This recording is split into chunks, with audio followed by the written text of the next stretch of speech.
So Jim, tell us about how the national park came about. Well, there was a couple of things came together really. First of all, there was that great post-war reconstruction. The man who really founded the national park movement in Britain was John Dower. And John Dower was a planner and a great visionary.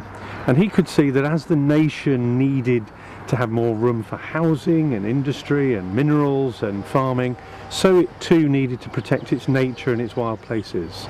So there was that great sense that there was, in the reconstruction of post-war Britain, how could we protect these very, very special places from the expansion of the cities? You also had people like the great landowners who had seen a significant change from being the people that had all the power and all the wealth. You know, the Duke of Devonshire in 1932 stopped all the kinder trespassers from climbing onto the moors. In the post-war years, the great landowners realised that they had to have a different relationship with their communities. And look at Chatsworth today, you know, it's a great customer-focused place that people love to visit. So you had those two issues of a threat to the landscape, plus the opportunity of farmers and landowners opening up a bit and saying, well, we need to allow people to come and visit this area because there's an income to be made, and that money can go back into looking after the place.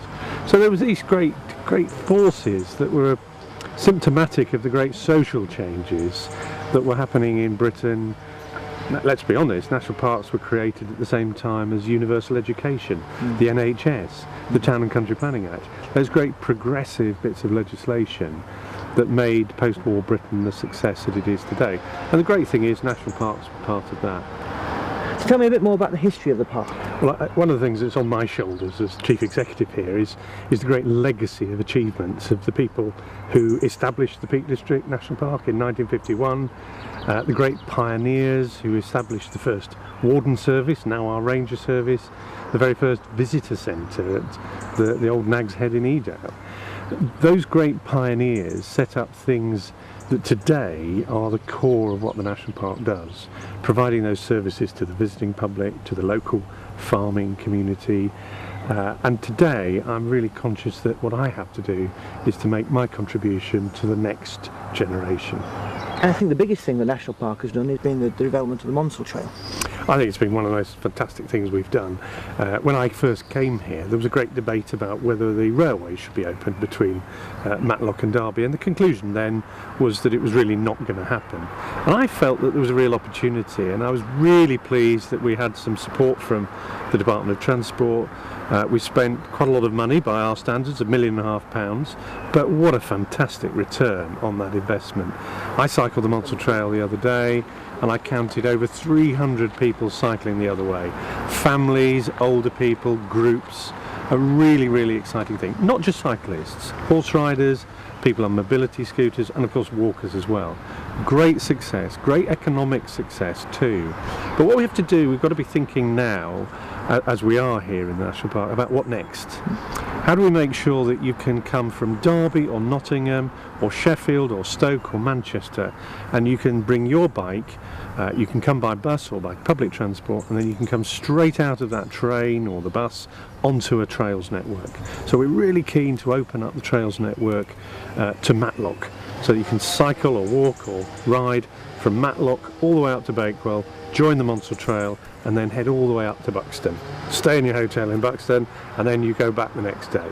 So expanding the trails network, and particularly, really important to me, connecting those networks up to the great cities around us of Manchester, Sheffield, Stoke, Barnsley, Derby, Nottingham. And that, I think, will be a great prize for the next few years. Because actually, from a national park point of view, it's well connected for rail, isn't it? Well, I think we're fortunate in this national park because we are surrounded by great cities.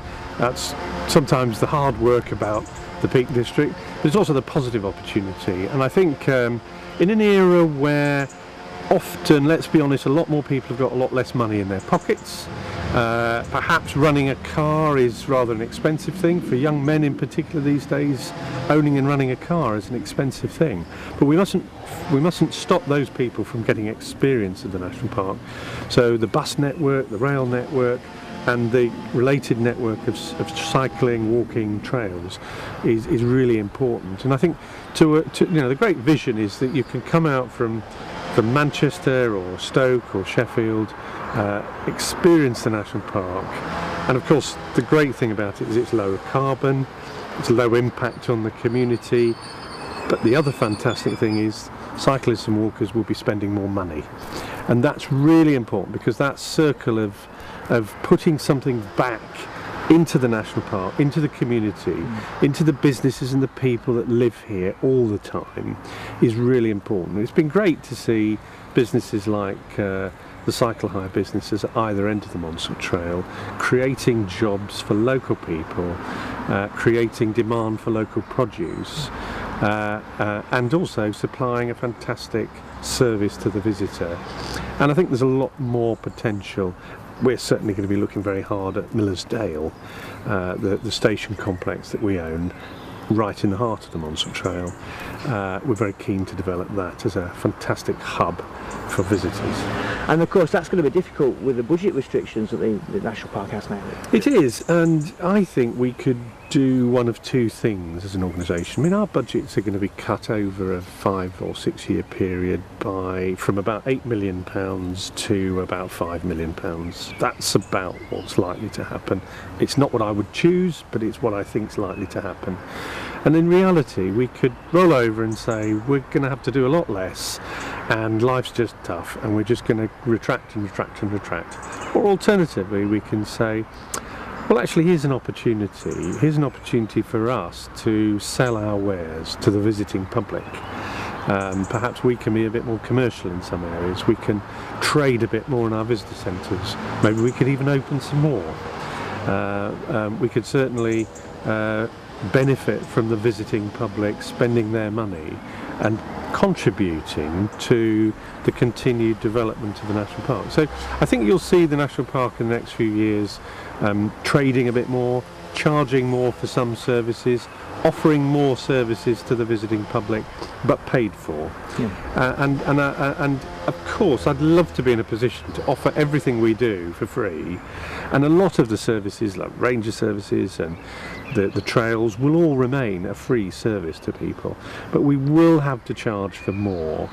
We will have to bring in more income simply to sustain those trails and the services. Our trails network, for example, costs us about £200,000 a year to run, and that's simple maintenance, clearing vegetation, resurfacing, all those kind of very simple things. And we need to ensure that that £200,000 is there this year, next year, and in 20 years' time to make sure that these key services to the visiting public are there.